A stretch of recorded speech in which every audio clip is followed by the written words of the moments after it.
Hi class! For this video, we will be discussing friction. Okay po? So, understanding resistance between surfaces. So, concept po muna tayo. What is friction? Friction is a force that resists motion between two surfaces in contact. It acts opposite to movement and affects whether an object moves or stays at rest. Friction is important in daily life and engineering application. So kita naman po natin sa figures class na example, meron po tayong block or any material dyan class na hinahatak nila. So therefore, mahirap po yan hatakin lalo na kapag masyadong mabigat. So take note nyo po yung mga wordings natin, no? So mahirap hatakin kapag masyadong mabigat. So bakit kaya? No? It is because meron pong kumukontra sa applied force natin, which is ang kumukontra na to ay si friction. Okay? So, sabi dito, it acts opposite to the movement and affects whether an object moves or stays at rest. So, hindi po class porket nakastay means wala ng friction. So, pwede rin guys habang gumagalaw, so meron ding friction. Okay po? So, minsan kasi pag ang isang object ay tinulak natin, hindi po natin kayang itulak. Tama po ba? Lalo na kapag sobrang bigat. So, hindi natin yun matulak. It is because malaki masyado yung frictional force. Pero pag to the point na kinaya na natin siya guys itulak, ibig sabihin, nahihigitan natin yung kumukontra. Tama? Nahihigitan natin si frictional force. Pero pag hindi mo natulak, hindi mo kaya si friction, so present po si friction doon. So, pwedeng at rest or pwedeng in motion, present po si ating friction. Okay? So, next slide tayo. Ito po yung concept ng friction natin class. So, tignan natin. Meron po tayong weight, so meron siyang bigat, so therefore, may lalabas po dyan na tinatawag na normal force. Pag sinabi po nating normal force, it is a force that's perpendicular to the surface. Kahit po naka-incline yung ating surface, meron po tayong normal force perpendicular to the surface. Now, let's try to apply a force P. Pakanan to the right. So, syempre, medyo mahirap siyang itulak kasi may kumukontra sa ating frictional force. So, frictional force po natin yung FF na po na yan, no? So, ano po bang concept dito? Frictional force is directly proportional to the normal force. Sabi ko kanina, may kumukontra sa ating force lalo na kapag masyadong mabigat. Okay? So, tandaan nyo po yun. Normal force. So, the moment kasi guys na malaki si W, mas malaki din si normal force. Now, substitute po natin yung directly proportional na symbol. Gawin po natin siyang equals, pero mag-produce po tayo ng constant of proportionality. Yun na po yung mu dyan sa may equation sa baba. Okay? Yun po yung mu natin. So now, kunin ko lang class itong resultant between the frictional force and then the normal force. R. So, after ko po makuha yung resultant between normal force and then frictional force, by the way, meron po tayong tinatawagan dyan na angle na phi, no? PHI. So, yan po yung phi. It is the angle that the resultant makes with the vertical or with the normal force po natin. Then now, bumuo po ako ng force triangle at nakakuha ako ng right triangle dito guys. Then we apply tangent. So, therefore, tangent phi is equal to opposite over adjacent. Opposite po dun sa phi na yun si frictional force and adjacent po si normal force. Substitute lang po natin si frictional force na mu n. So magiging ganun na po yung numerator natin. Then obviously cancel po dito si normal force. Kaya po yung mu na lang yung natira. Then after that, gusto ko lang pong i-take note nyo po ngayon itong relationship between the phi at saka yung mu. By the way, yung mu na po na yon class, yung constant of proportionality na mu na yon, that's coefficient of friction. So, paki-take note na po yon. Mu po yung gamit natin dyan. Parang letter M siya, no? So, mu. Now, ang phi nga natin is angle of friction, then mu is coefficient of friction. Next slide. So, now, interpret po natin itong figure na to, no? So, pwede po tayong mag-summation ng forces. Kita naman natin guys si free body diagram. So, summation ng forces, yung symbol na po na to na pa-letter parang perpendicular, yung subscript po ng F. So, that's perpendicular symbol. Yung iba ginagamit nila dyan is N, which is normal naman sa surface. So, ganun din yung normal or perpendicular class. Okay? So, ibig sabihin, sa free body diagram na to, titignan ko lang po lahat ng forces na normal. Ano po ba yung mga normal dyan or yung mga perpendicular sa surface? So, that is the force W at saka force N natin. So, hindi po dyan lalabas si P at saka si FF. Kasi po yung P na yon at saka yung FF na yon, parallel naman yan sa surface natin. So dito guys, in equilibrium po tayo. Kasi hindi naman guys lilipad, no? Hindi naman po lilipad yung block natin.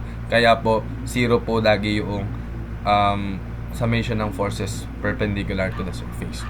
Now, kapag po static, isipin nyo po, yung in-apply yung P ay hindi kaya si F. Or pwede rin namang pantay pa lang sila.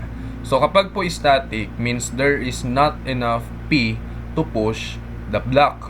So, hindi po niya kayang itulak. So, ibig sabihin, summation ng forces ka lang doon is equal to 0. So, yung symbol na po na dalawang vertical na yun, class, sa formula natin, that means parallel. Okay, so may description naman po dyan, summation of all forces parallel to the surface. So, ano po ang mga forces na parallel sa surface? That is P at saka frictional force po natin na FF. Yun lang po yun, class.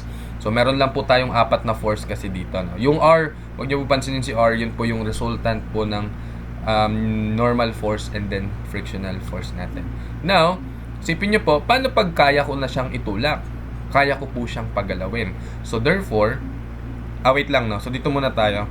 So, sabi ko nga kanina, this means that P is less than frictional force and maybe P is equal to frictional force. So, mas mahina si P. What if mas malaki si P ngayon kaysa kay FF? Maximum po So, therefore, if dynamic means P is enough to push the block. So, ibig sabihin, class, gagalaw na po siya pa kanan kasi masyadong malaki na po si P natin kumpara kay frictional force. Kaya po ang symbol po natin dyan, this means that P is greater than frictional force maximum. Ang common mistake po kasi nila dito, kapag nakita po nila yung free body diagram, lumabas na po doon si frictional force, gagawin na po nila, class, yung formula kanina, no? Ano nga yun? Yung mu n. Ito pong FF max is equal to mu n. Class, hindi po laging mu n yan. So, depende po yan siya apply mong force. Okay po? Nakadepende po si P kay frictional force. Hindi naman laging maximum si frictional force, di ba? So, sabi ko nga po kanina, magiging kapag po na-surpass ni P si frictional force, saka lang siya magkakaroon ng motion.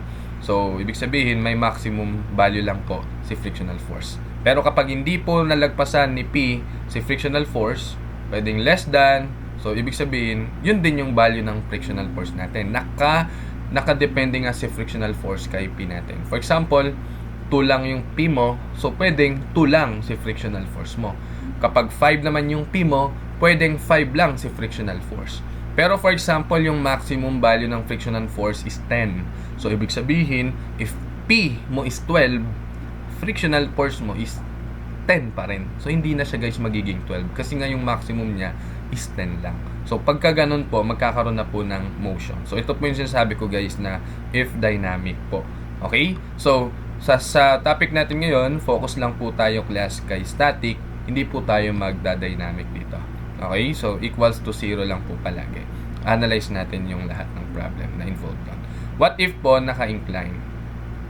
Siyempre, may normal force. That's always perpendicular to the surface. Then next, let's assume po na yung block na to ay malapit ng mahulog pababa. So, hindi pa po siya nahuhulog, malapit pa lang mahulog pababa. Okay po? So, now, siyempre, pipigilan siya ng frictional force natin. Kaya po laging opposite po sa motion si frictional force. Guys, solution natin dito, class, ay lagi po nating i-component si W. So, kapag po ang theta natin with respect to horizontal is nandun, so therefore, sa taas po magre-reflect yung angle theta natin. Hindi po siya sa kaliwa, so dun po siya sa kanan. Okay? So now, we have here the components of W.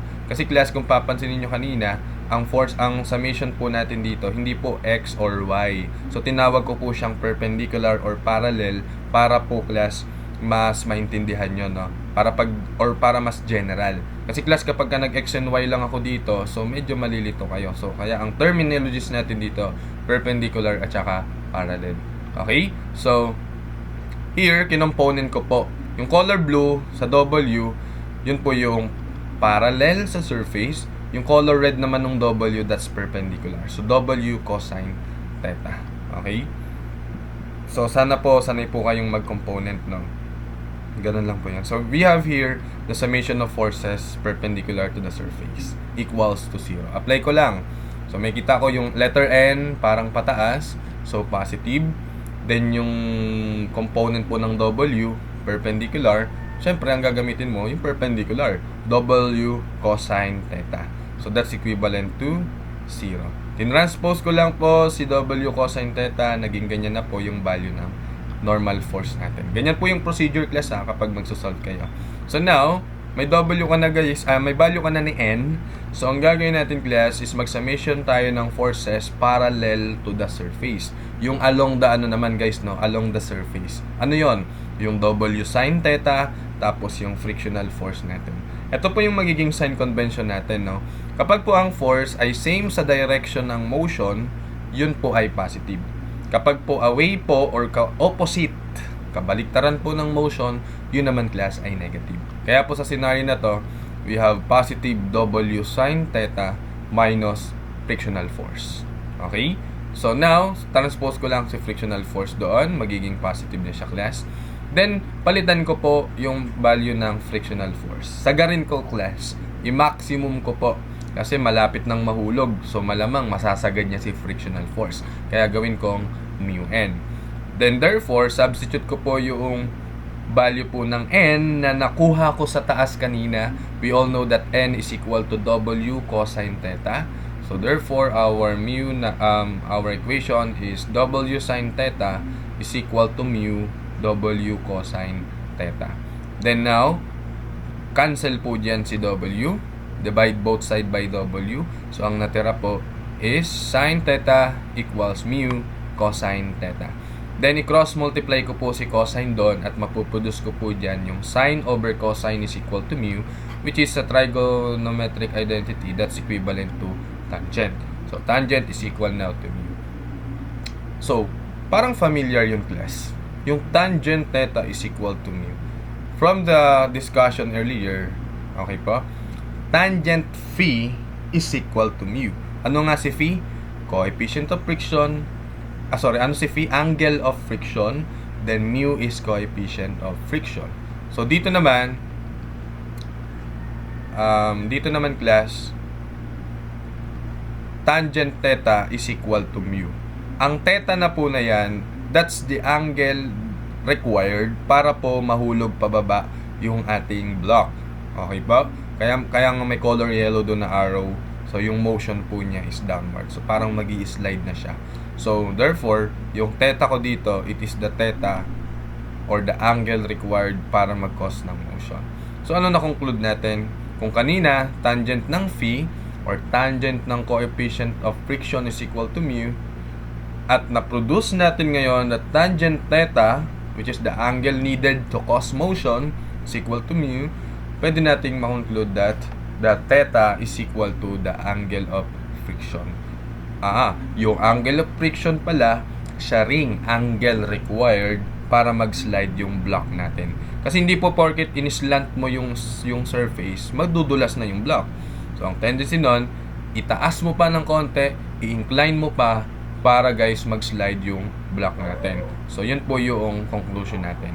This means that the angle of friction is also the angle required for the inclined surface at which the block is about to move. Example number 1 po muna tayo. So, concept lang tayo class So, we have here, if P is 0, 10, 30, or 40, medyo marami po yan, illustrate the behavior of the block for each corresponding value of P.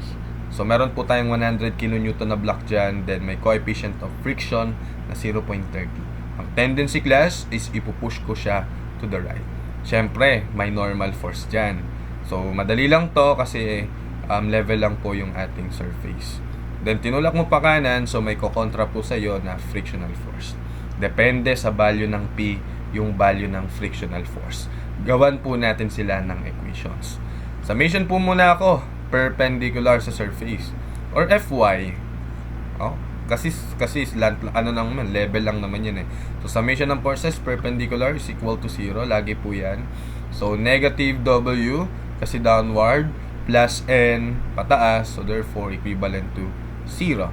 Okay po? So substitute lang po natin yung value ng W, which is 100. So therefore N is equal to 100 kilonewton. So pwede po natin computein yung maximum value po ng frictional force. Maximum po tuklas ha, hindi po ito yung value ng FF. Okay? So pinakasagad lang. Because meron po tayong mu na 0.30 at nakuha natin that the normal force is 100. So ang maximum value lang po ng friction natin class is 30 kN. So 30 lang po yung kaya niyang kontrahin. Pag nag-apply ka dyan ng P, which is greater than 30, gagalaw na po yung block natin. Nag-iintindihan yung concept? So, tandaan nyo po yan.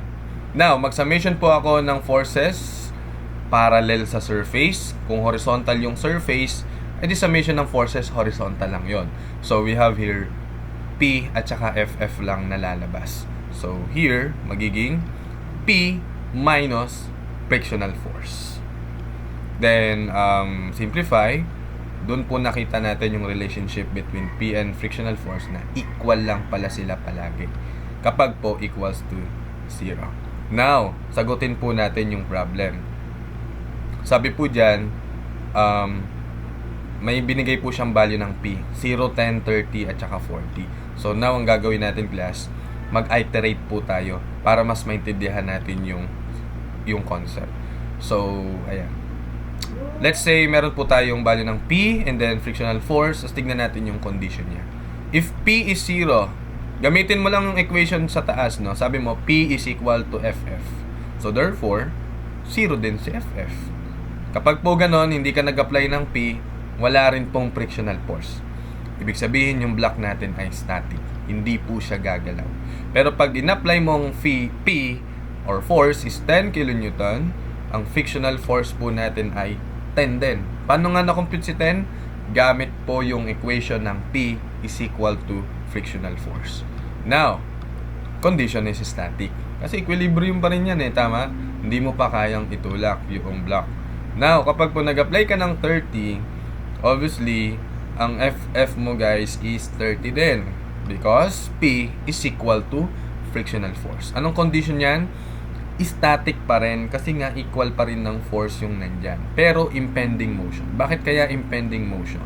Kasi po, sabi natin, ang maximum frictional force, ayan po yung nasa taas, that's 30 kN. Yung FF max po natin. So pag nag-apply ka po ng 30 dyan, malapit na siyang gumalaw pa kanan. Kasi sinasagad mo na yung frictional force eh, no?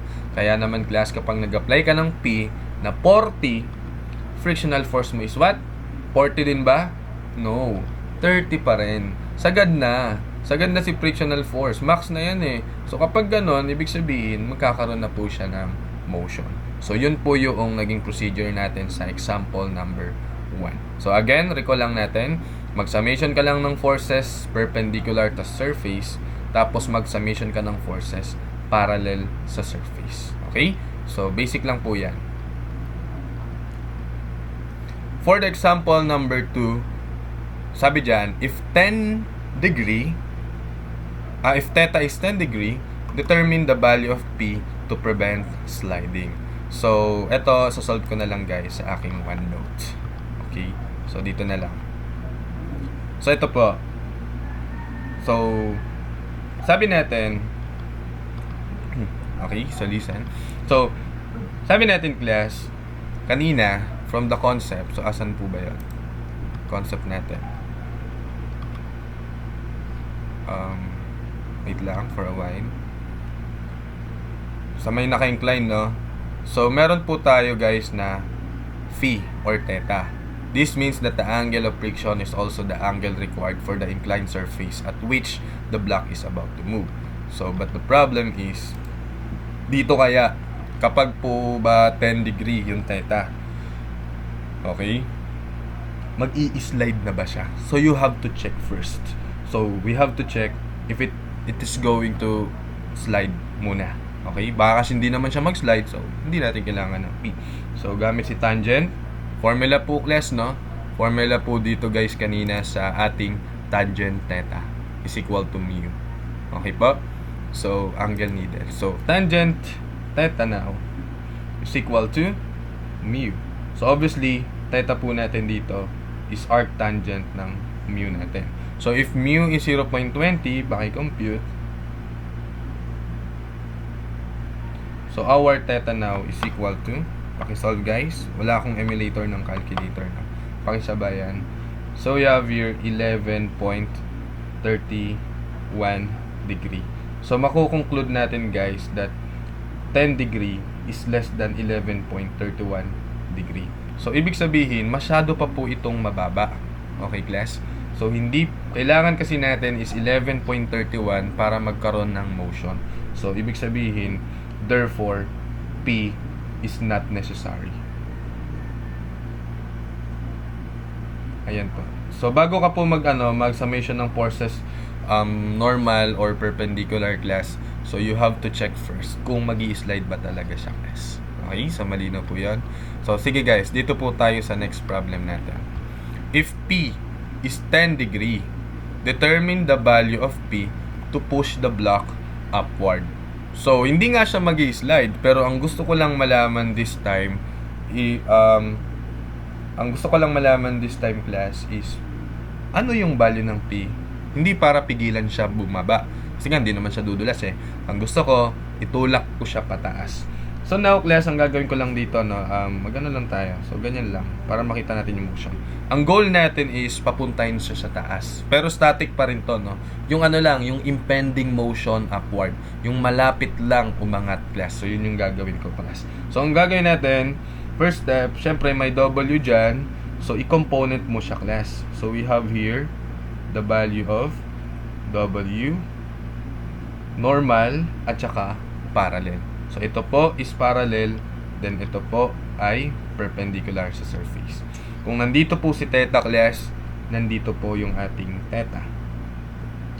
Simple trigonometry po. So, we have here, obviously, nakadikit po siya sa ating angle, so 300 cosine ng theta. So, ito naman po is 300 sine ng ating theta.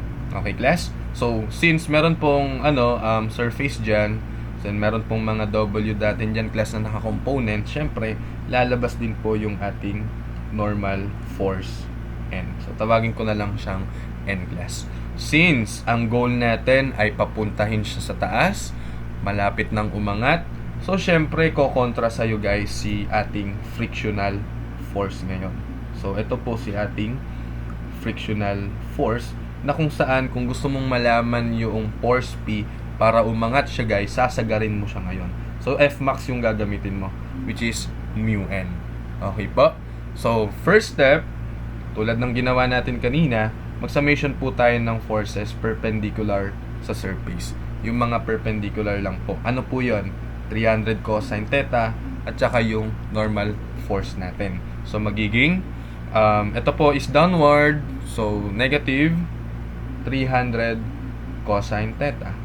Ito naman po, wait lang po, sige. So 300 cosine theta. Then ito naman po ay positive. So positive n is equal to 0. So simplify lang natin, class. N now is equal to 300 cosine ng theta. Palitan po natin guys yung value ng cosine theta. 300 cosine ng 10 degree. That's our normal force.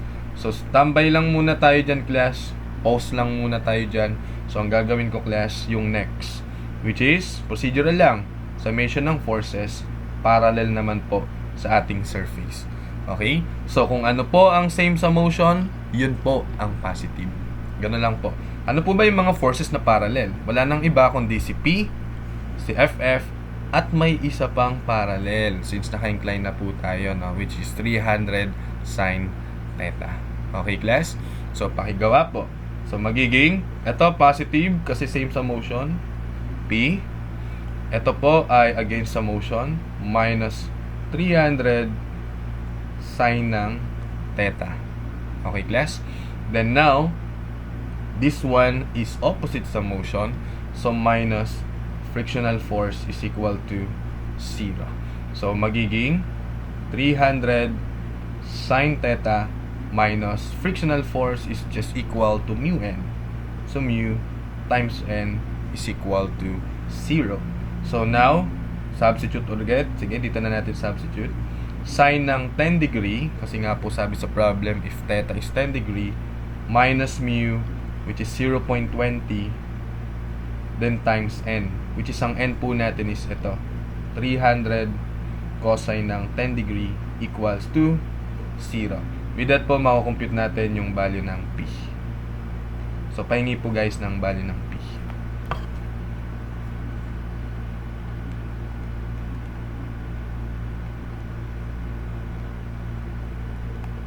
So, I don't know if I'm correct. So, pakitay po sa calcu, guys.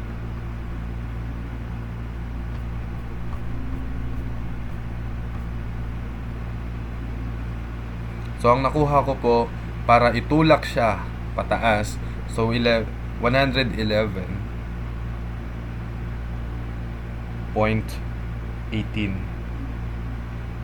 newtons. So, yan po yung sagot para sa problem na to. So, matutulak niya na po yan pataas. Okay? So, again, P is not necessary para prevent siya madulas. Pero, para matulak mo siya, kailangan mo ng 11.18 Newton. Next problem tayo. Explore po natin. If theta is 20 degree, ayan na, narinig na tayo. Hindi naman pala mag-i-slide pababa eh. So, tatarikan ko nga yung aking surface. So, ang gagawin natin, class, check muna natin if it is required. So, check if it will slide. Inulit ko lang guys na yung gagawin natin kanina. So, we have here, tangent theta is equal to mu. Pwede mong gamitin si tangent phi lang din, no? Tangent phi. So, ganun din naman yun. So, we have here our theta, arctangent ng mu, which is 0.20. Na-compute natin yan kanina, na yan po ay 11.31. So, makukonclude natin, class, that yung given po, which is 20 degree, is greater than 11.31 degree. So, magi-slide po siya. So, therefore, it will slide. Okay? So, ngayon, tingnan natin yung P na yun. So, therefore, ang assume po natin na motion dito is downward. Okay po? Kasi magi-slide po siya pababa eh. Again po hindi po siya magi-slide na, sa scenario na to, static po tayo. Kasi applyan nga natin ng P eh. So therefore, i-assume lang natin na yung motion niya is downward. Impending downward. Para class malaman natin yung tamang direction ng frictional force. Kung malapit na siyang mag-slide, pipigilan mo doon, don't worry, ang frictional force ay lalabas. Okay? So ang frictional force po natin ngayon ay katulong mo. Tama ba? Kapag masyado po siyang magaspang, hindi ka masyadong mag-e-effort kasi katulong mo si frictional force para makontra yung motion pababa. Okay? So, kala po ito pong frictional force laging opposite sa ating motion. Prevent sliding, assuming na mag-slide siya pababa, kaya po ang frictional force ay pataas. Okay po? So, now, ganun ulit. So, we have here our normal force, N. So, sasagarin po natin siya. Kasi you have to see first the capacity of FF kung kaya niya po bang kontrahen. So, hindi niya po kaya. Kasi nga, mag-i-slide siya according to this scenario, no? So, tutulungan mo siya ngayon. Ano po si F ngayon? So, now, we need to component. Kailangan po i-component natin to, class. So, we have here, ganun lang naman. Ito pa rin, class, si angle theta natin. So, the vertical component or the component that's perpendicular sa surface, this is 300 cosine ng theta. Okay? Tapos naman po yung isa, 300 sine ng ating theta. Knowing that theta is 20 degree. Then proceed na po tayo guys, no, sa unang procedural natin. Sabi natin, mag-summation po tayo ng forces perpendicular sa surface para malaman natin class yung value ng n na to. Okay? So sa scenario na po na ito, we have here positive n, then ito po yung perpendicular pa na isa, 300 cosine ng 20 degree. Okay, equals to 0. Then now, magiging n now is equal to 300 cosine ng 20 degree. Wala po siyang pinagkaiba kanina dito. Wala namang ibang force guys na naiba no? Pero class, kapag po yung P natin is nakaganyan, so may component po siya.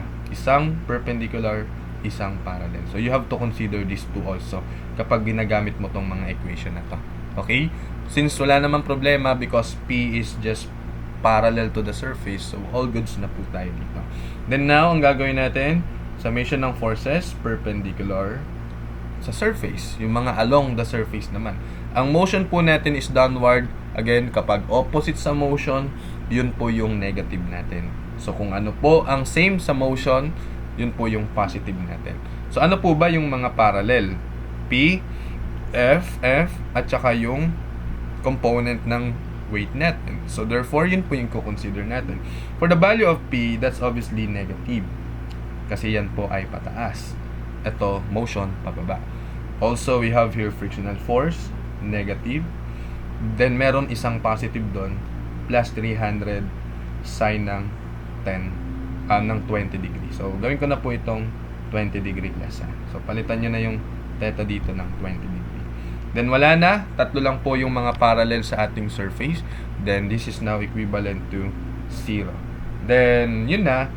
Substitute lang po natin negative P minus frictional force, where in fact, our frictional force is mu n.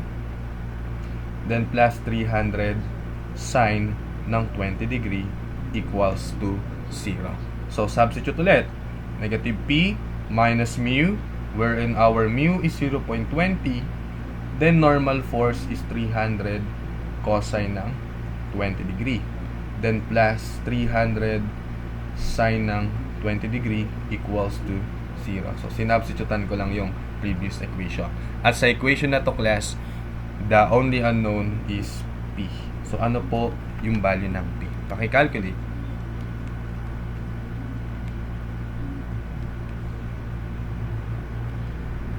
So, ang nakuha ko dito class sa aking calcu loading, so 46.22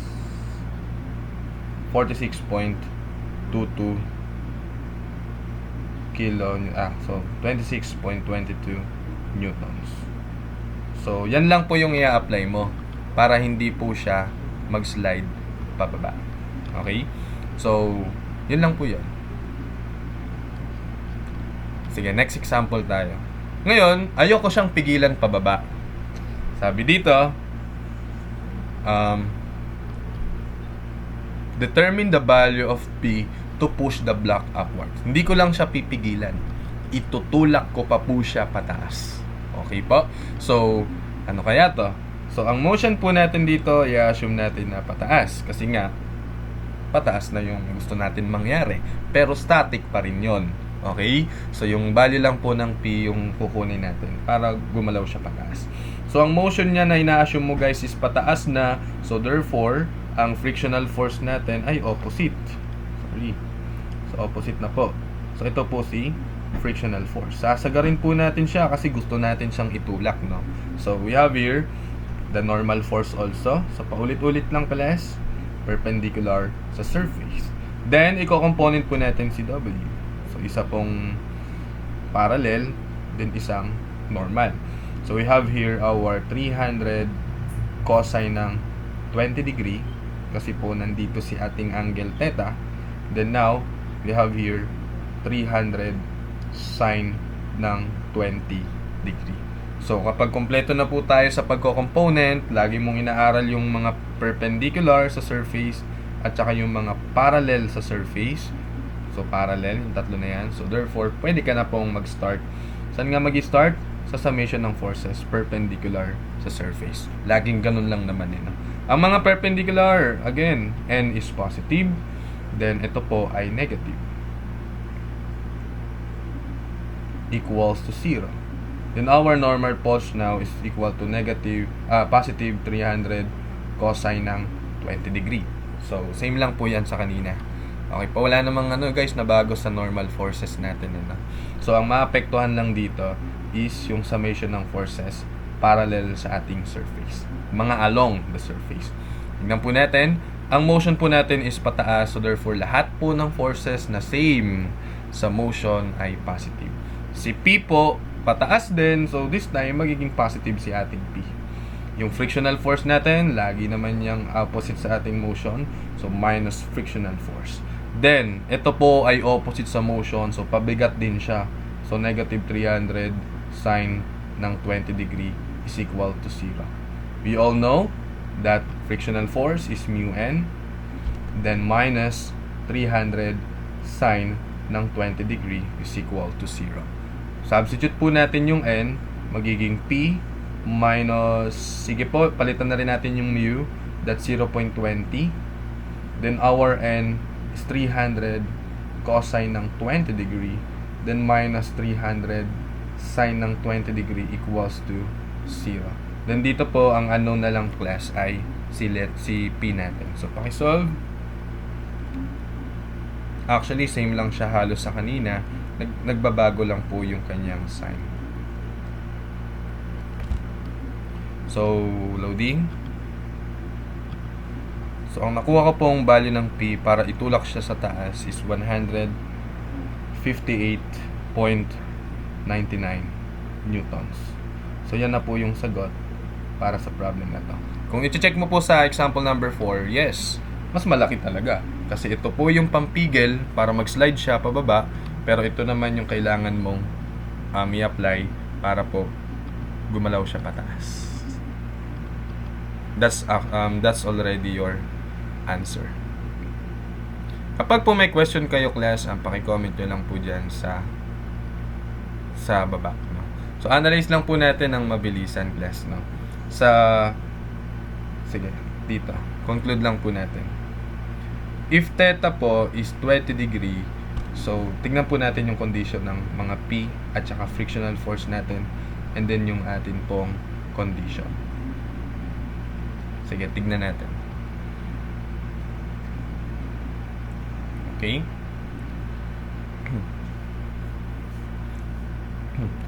Unahin natin, kapag hindi ka nag-apply ng P, if P is 0, okay po? So, tignan po natin, guys, sa sample number 2 natin. If P is 0, okay? So, may value po si frictional force. Okay, class? Which is mu n. Gets? So, lagay ko na lang dito mu n. Kasi nga po, dynamic po tayo dito. Slides down po siya. Slides down. Okay po? So, mag-i-slide siya pababa. Bakit? Kasi kinompute po natin yung pinaka tawag dito.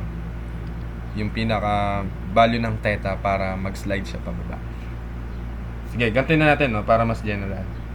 If P is less than is less than what? Ano po ba yung value natin doon sa kanina? Ay, aso na yun. Sorry. So, sorry.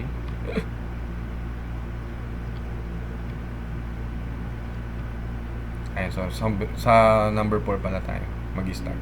So, kapag yung P ay mas mababa po sa 46, yan nga yung kailangan para mapigilan siya mag-slide, no? So, if P is less than, 46.22. 46.22. So, sige, wag na natin alamin tong frictional force. Magko-compute pa kasi tayo. Condition, mag-slide po siya pababa. If P is equal to 46.22, so, static po siya. Pero, impending downward. Malapit na po siyang mahulog. Okay? Kasi equal lang dyan Magbawas ka lang ng konti, mahuhulog na po siya. Okay pa? So, pero class, kapag naman, ang value po ng P natin is greater than 46, but less than dito, 158.99. So, ano yun, class? Pwedeng 50, pwedeng 51. So, static lang po yun. So, hindi po siya ngayon gagalaw. Hindi po siya ngayon aangat, class. Pero kapag pang P po natin is 158.99 na, so equal na po dyan, static pa rin yun, class. But, impending impending upward. Malapit na po siyang umangat ngayon. Now, kapag P is mas malaki po sa 158.99, so dito na po guys, lalabas na dynamic po siya. So, upward. So, saka na po siya class aangat, no? Matutulak niya po siya ngayon pataas. Okay, so yun po yung concept po ng ating friction.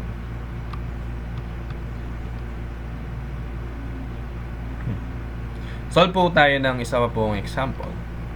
Lagyan po natin siya guys ng scenario, no? Wag naman yung puro block lang. So, lagyan po natin siya ng ayan, so situational problem. Sabi dito guys, example, so to prevent the ladder weighing 600 Newton from sliding down, the man exerts a horizontal force at C. The coefficient of friction at A is 0.20, while surface B is what? Surface B is frictionless. Pag sinabi po nating frictionless, from the word itself, frictionless, wala po ngayong friction. Kaya naman class, mas mainam po ito i-drawing natin ng kanyang free body diagram. So let's say po ito po yung ating ladder na meron po siyang certain length. So dito po sabi natin, syempre may wall doon. So yung wall na yun class, nagpo-produce po siya ng reaction horizontal. That's actually a normal force. Tama? That's perpendicular to the surface. So ang tendency niyan, baka po mayroong frictional force. Isipin nyo po ito ay bababa. So mahirap po siyang bumaba kasi may friction. Kung may friction. Kaso ang sabi kasi sa problem class, while surface B is frictionless. So wala ka pong FF doon. Tanging normal force lang. Pero po yung A natin class, no? Meron po siyang coefficient of friction na 0.20. So therefore meron tayo dito class na normal force. Yes, may normal force siya dyan. Isipin nyo po, mag-i-slide siya pababa. Isipin nyo yung motion, pag ganyan.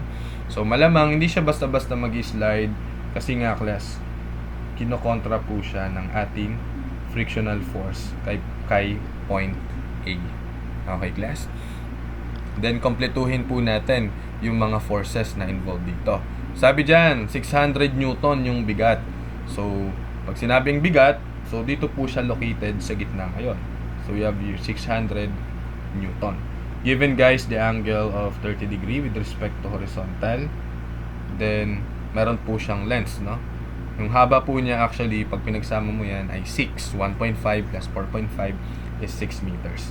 So ibig sabihin dito 3 meter ito, tapos 3 meter din doon. Okay? Kasi nakapagitna siya doon. Pero class, yung force P kasi natin, sabi dyan, no, the man exerts horizontal force at P. Dito mo siya ngayon matatagpuan sa point na to. So yan po ngayon si ating P, which is yun na po yung sinulat doon, na yung distance po nun is 1.5 along the bar from the beginning. Tapos ito naman is 4.5. Yun po yung ibig sabihin po ng P natin. Pero po si 600 nasa gitna lang yan. After interpreting guys the scenario, so let's solve for the value of vertical reaction kay A. So sa scenario na to, sa free body diagram natin, lumalabas po na ito po yung vertical reaction at A natin, which is the normal force at point A. Kaya to solve for letter A, just take the summation of forces Y is equal to 0. So ganyan na lang, pwede natin tawagin XY. So na-consider na natin lahat ng forces, so alam po natin yung mga isasama sa equation. We have here positive NA, which is pataas. Then we also have here 600, which is pababa. 600 Newton. Uy, wait lang. 600 Newton equals to 0. Wag ko na po ilagay si Newton, yung unit, equals to 0. So our NA now is 600 Newtons. So yan na po yung sagot para sa unang number. So mabilis lang po. Next, determine the horizontal reaction at A. So alam po natin guys na may frictional force po tayo dito. So sinasagad po natin yan kasi po magi-slide na po siya. Ngayon kasi ang sabi sa problem, no, to prevent ladder from sliding down, saka lang siya nag-apply ng P. So kapag walang P, magi-slide siya pababa. Tama? So ibig sabihin class, sagad po si frictional force. sagad po yung FF natin. Kaya ang kukunin natin dito guys is FF max. So therefore, FF max yung tinatanong. FF max yung nakay frictional force kay point A guys. Okay, so ito po, sagad po yan. Okay class? So now, kung sagad lang naman pala yan, so ang formula niyan is mu times n. Okay class? Then therefore, our FF now is mu, which is sabi sa problem, ang mu now natin ay 0.20. So substitute mo lang, magiging 0.20 times normal force. Syempre guys, normal force yung gagamitin mo, which is 600. So ang sagot po dito class is 120 newtons. So that's already the answer for letter B. Sir, determine the horizontal reaction at A Frictional force po ba yung tinatanong, yung sagot doon? Yes, that's already the horizontal reaction. Wala naman pong support dyan no? So that's just a surface. So ibig sabihin, ito po ang horizontal reaction, then ito naman yung vertical reaction po natin. Okay? Then letter C, try po natin tong isolve. Sabi sa letter C, what is the horizontal force exerted by the man at C? So, ano po ngayon itong P na to? So, in equilibrium naman po tayo, no? So, therefore, statics lang to class. Pwede ka pong gumamit ng mga equation na feeling mo, mapapalabas mo po si P. Kaya po ako, ang naisip ko dito class is what? Magmo-moment na lang ako kay point B. So, pag nag-moment ako dyan, may value naman na ako neto. May value na rin ako neto. Then, therefore, ang unknown ko na lang dun class ay si, sino? Si P na lang. But, we have to establish first the proper distances for the moment arm. So, paano po natin malalaman yan? Pag ito, minoment natin guys dito sa point na to, so kailangan malaman natin yung distance na to guys. Okay ba? So, tawagin ko na lang siya K. Then, pag ito po ay minoment ko dito, kailangan ko malaman itong distance na to. So, dito na lang. Sige. So, tawagin ko na lang siya guys na letter M. Letter M. Sige, kahit ano. So, obviously, ito kalahati. So, M over 2 lang to. So, lagyan ko lang dito, M over 2. Kasi pag nag-moment tayo dyan, lalabas din siya guys. Okay? So, ano pa po yung mga kailangan ng distance natin? Isipin nyo mabuti. Isip. Yes, tama ka. Yung P, kailangan din po natin ng distance. Which is, ang distance na yon is simula dyan hanggang dito sa taas. Okay po? So, again, ang distance po nito is M. Ang distance po ng 600 is M over 2. At ang distance po ng P natin dito is ito, which is tawagin ko na lang siyang Z. So, let's solve for the values of these parameters. Dito ko na lang class sa gilid. So, given po ng ating triangle, so unahin ko po malaman si K. So, we have here this triangle. Ito po si K, ang length po nito ay 6. Then, therefore, ang angle po natin dito is 30 degree. So, we apply SOHCAHTOA. Obviously, opposite then hypotenuse, so sine. So, we have here sine po ng 30 degree, opposite is K, hypotenuse ay 6. So, ang K po natin ay 6 sine ng 30 degree. Double check. Yes or no? Yes, guys. So, yun po yung ating K ngayon. Next, paano naman natin malaman si M? So, actually, sa triangle na to guys, no, yun din yun. Halos, no? Sige po, para po mas ma-imagine nyo, i-drawing ko na lang doon. So, ang angle na po na tong 30, nandun din yun guys, no? So, we have here 30 degree. So, our M is here. Then, ang vertical po natin is K. So, actually, wag na po natin lagay si K. So, 6 ko na lang ito guys, no? So, we use cosine naman class.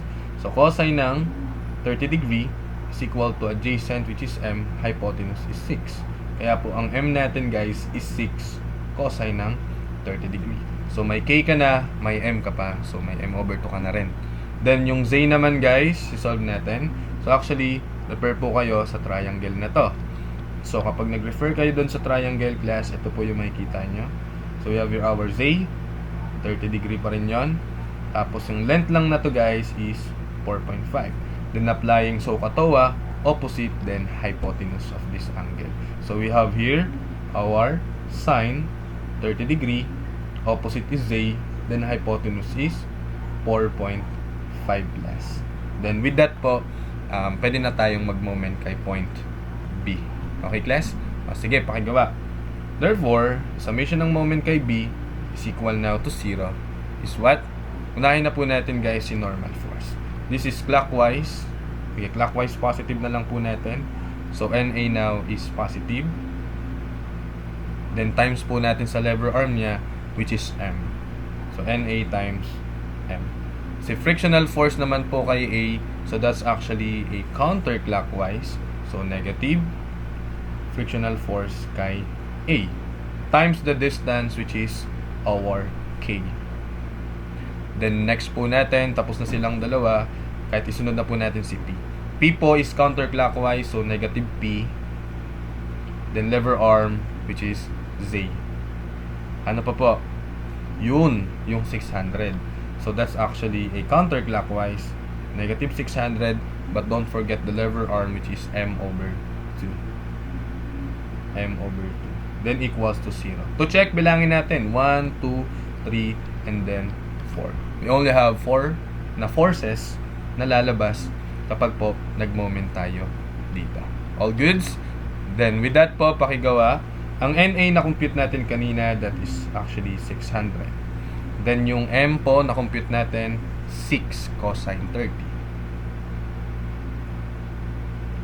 Then minus frictional force, which is 120.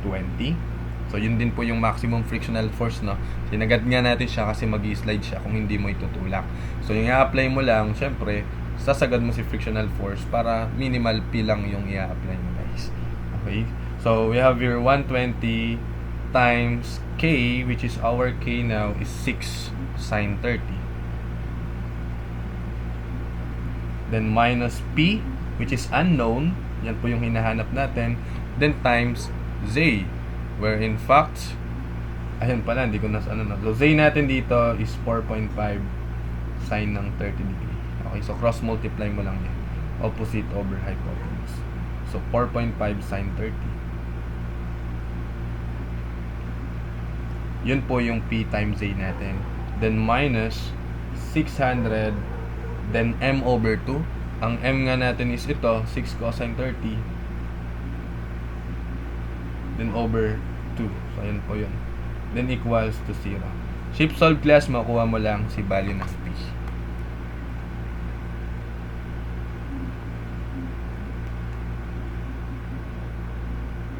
So pakitype sa calcu.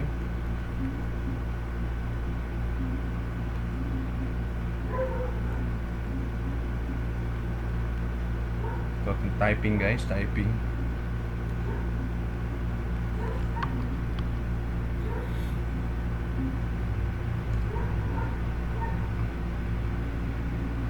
So nakuha ko pong P is 532.82 newtons. So ganun lang po natin class isosolve yung problem na to. So ang concept po kanina guys ay in-apply po natin sa real life scenario. Then explore. Then now class, I want you to solve this practice problem. Sorry, ito. Asan na yun? Ayan po.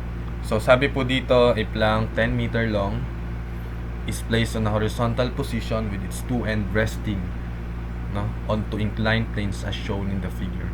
The angle of friction on all surfaces is 20 degree. So paki-solve nyo po yan. Then yung answer nyo po ay paki-comment na lang dyan sa ating comment section. Okay?